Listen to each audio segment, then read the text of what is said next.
Welcome back to my channel. आज हम करेंगे साइंस का third chapter coal and petroleum. We use various materials of our basic needs. हम बहुत से मटेरियल यूज़ करते हैं अपनी बेसिक नीड्स को पूरा करने के लिए। Some of them are found in nature and some have been made by human efforts. वो नेचर्स में हम फाउंड करते हैं और जो हम रोज़ के काम करते हैं उनमें फाउंड करते हैं। Does the list include air, water, and soil and minerals? Since all these are obtained from nature, they are called natural sources. जो हम वो किस चीज़ से obtain करते हैं? नेचर से। They are called natural sources. जो चीज़ें नेचर से obtain होती हैं वो उन्हें नेचुरल सोर्सेज कहा जाता है।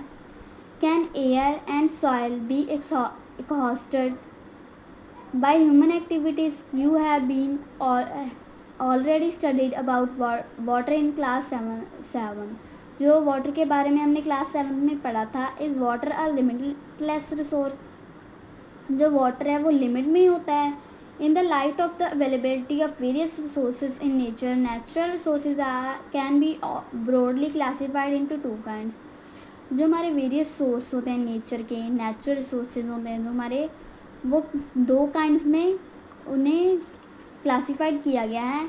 पहली तो है inexhaustible natural sources, exhaustible natural sources. These sources are present in unlimited quantity in nature and are not likely to be exhausted by human activities. जो ये रिसोर्सेज होते हैं अनलिमिटेड क्वांटिटी में होते हैं। जो अनलिमिटेड क्वांटिटी मतलब बहुत ज़्यादा क्वांटिटी में होते हैं और ना ही वो ह्यूमन की एक्टिविटीज़ से वो ख़त्म नहीं होते हैं। फॉर एग्जांपल इसकी एग्जांपल क्या हो जाएगी? सनलाइट या एयर। एक्सहॉस्टिबल नेचुरल रिसोर्सेज होते हैं जो the amount of these resources in nature is limited and they can be exhausted by human activities. जो ये रिसोर्सेज होते हैं ये लिमिटेड सोर्स में होते हैं। They can be exhausted by human activities. ये ह्यूमन एक्टिविटीज़ से ख़त्म हो सकते हैं। Examples of these resources are forests, wild life, minerals, coal, petroleum, natural gas. जिनकी एग्जांपल है वो है फॉरेस्ट्स, क्योंकि लोग हैं जो आजकल के उन्हें कट कर रहे हैं। वाइल्ड लाइफ जैसे कि जानवर हो गए, पक्षी हो गए। Minerals, coal, petroleum and natural gas etcetera. ये तो हमारी बेसिक नॉलेज है। यहाँ से पढ़ना शुरू करते हैं। In this chapter we will learn about some exhaustible natural resources like coal, petroleum and natural gas. हमने इस चैप्टर में क्या पढ़ना है? एक्सहॉस्टिबल नेचुरल रिसोर्सेज पढ़ने हैं जैसे कि कोल, पेट्रोलियम या natural gas. These are formed from the dead remains of living organisms, fossils.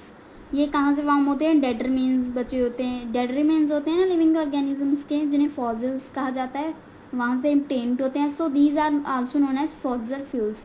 इनको फॉसिल फ्यूल्स कहा जाता है। किनको? Coal, petroleum and natural gas को। अब हम पढ़ेंगे कोल। कोल क्या होता है वो पढ़ेंगे अब हम। यू मे हैव सीन कोल और हर्ड अबाउट इट। हमने कोल देखा है और सुना भी है। फिगर 3.1 में इसकी पिक्चर दी गई है, आप देख सकते हैं। It is as hard as stone and is black in colour. ये स्टोन की तरह बहुत हार्ड होता है और ब्लैक होता है कलर में। Coal is one of the fuels use to cook food. ये फ्यूल है जो कुक फूड करने के लिए भी यूज़ किया जाता है। ज़्यादातर गाँव में किया जाता है। Earlier it was use in railway engines to produce steam to run the engine. ये पहले किसी रेलवे इंजन्स में यूज़ किया जाता था। स्टीम प्रोड्यूस होती थी और जो इंजन था वो चल पड़ता था। It is also use in thermal power plants to produce electricity. ये थर्मल पावर में यूज़ किया जाता है इलेक्ट्रिसिटी प्रोड्यूस करने के लिए। Coal is also use as fuel in various industries.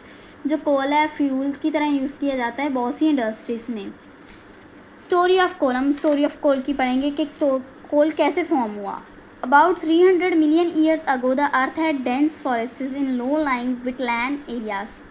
जो 300 मिलियन साल पहले जो हुआ करते थे वो बहुत ज़्यादा फॉरेस्ट थे, घने घने फॉरेस्ट हुआ करते थे और बहुत कम मात्रा में थी वो लैंड के एरियाज।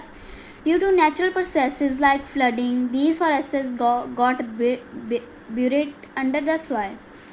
जो नेचुरल प्रोसेसेस फ्लड्स वगैरह आए उनमें जो ये फॉरेस्ट थे वो मिट गए, सॉइल के नीचे दब गए वो। As more soil deposited over them they were compressed. जैसे कि जो सॉइल डिपॉजिट हुई और दे वर कंप्रेस्ड, वो नीचे दब गए, मैंने पहले बताया था। The temperature also rose as they sank deeper and deeper, जो टेम्परेचर था वो बहुत ज़्यादा हाई हो गया और डीपर एंड डीपर वो चले गए.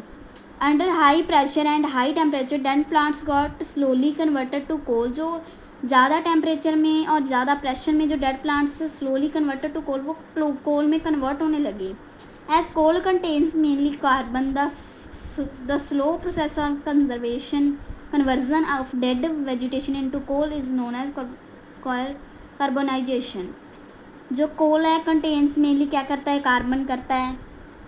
The slow process of conversion, जो बहुत स्लो बनाई जाती हैं डेड वेजिटेशन से कोल, उसे कार्बोनाइजेशन कहते हैं.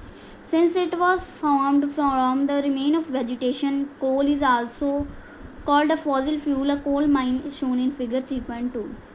जो हमें हमारा ये कहाँ से फॉर्म्ड होता है, रिमेन्स ऑफ वेजिटेशन जैसे कि plants, animals. Coal is also called fossil fuel, इसे फॉसिल फ्यूल भी कहा जाता है. Coal mine shown in figure 3.2. ये रही कोल माइन की picture. When heated in air, coal burns and produces mainly carbon dioxide gas. जब ये हीटेड किया जाता है एयर में, कोल ये बर्न्स हो जाता है और क्या प्रोड्यूस करने लगता है, carbon dioxide gas. Coal is processed in industries to get some useful products such as coke, coal tar and coal gas. जो कोल जो प्रोड्यूस किया जाता है इंडस्ट्री में, गेट सम यूजफुल प्रोडक्ट्स, हमें बहुत से यूजफुल प्रोडक्ट्स देता है just as coke, coal and coal tar and coal gas. अब हमें पढ़ना है कोक, कोल तार और कोल गैस होता क्या है. कोक, पहले हम पढ़ेंगे coke. It is a tough, porous and black substance. जो ये बहुत सख्त, इसमें थोड़ी थोड़ी बीच गलियाँ होती हैं और ब्लैक सब्सटेंस होता है. It is an almost pure form of carbon. ये प्योर फॉर्म होती है कार्बन की. Coke is use the manufacture of steel and in extraction of many metals. ये मैन्युफैक्चर ऑफ स्टील में यूज़ किया जाता है और मैनी मेटल्स में, अदर मेटल्स में भी यूज़ किया जाता है. Coal tar, it is a black thick liquid with an unpleasant smell.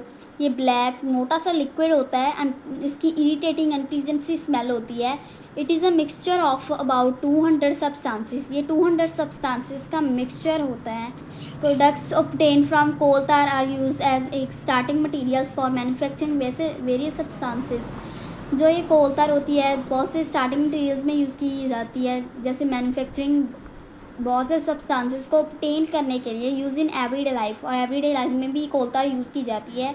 Industries में भी यूज़ की जाती है, लाइक सिंथेसिस डाइज, जो डाइज में यूज़ की जाती है. ड्रग्स में, एक्सप्लोसिव्स में, परफ्यूम्स में, plastics, paints, photographic materials, roofing materials etcetera. Interestingly, naphthalene balls used to repel moths and other insects are also obtained from coal tar. जो phenyl की गोलियाँ नहीं होती हैं, वो क्या होती हैं, इंसेक्ट्स को अपने पास नहीं ना आने देती हैं, तो वो भी कोल तार से obtained होती हैं. These days bitumen, a petroleum product, is used in place of coal tar for metalling the roads. जो बिटुमेन नाम का एक लिक्विड है वो यूज़ किया जाता है कोल तार की जगह पर मेटालिंग द रोड्स पर जो होती है ना ब्लू सा सब्सटेंस, वो बिटुमेन, उसे बिटुमेन कहते हैं. कोल गैस, अब कोल गैस क्या होती है. Coal gas is obtained during the processing of coal to get coke. जो कोल गैस है obtained during processing of coal, जब प्रोसेस होता है कोल का तो ये की जाती है और कोक, ताकि वो कोक हमें मिल सके. It is use as a fuel in many industries situated near the coal processing plants. जो it is use as a fuel, ये फ्यूल की तरह यूज़ की जाती है. मैनी इंडस्ट्रीज में situated near the coal processing plants. जो industries में situated near the coal processing plants, जो कोल प्रोसेसिंग प्लांट्स नहीं होते जहाँ पर कोल होता है, वहाँ यूज़ की जाती है. Coal gas was use for street lighting for the first time in London in 1810 and in New York around 1820. Nowadays it is used as a source of heat rather than light. जो coal gas है use की जाती है street light की तरह. जो coal gas थी street light की तरह यूज़ की गई थी लंदन में 1810 में, एंड न्यूयॉर्क में अराउंड 1820 में, आसपास 1820 में यूज़ की गई थी. Nowadays it is used of source heat. ये हीट की तरह यूज़ की जाती है rather than लाइट के से ज़्यादा ये हीट की तरह यूज़ की जाती है. Please subscribe and like my channel. It is first part of the chapter 3, coal and petroleum.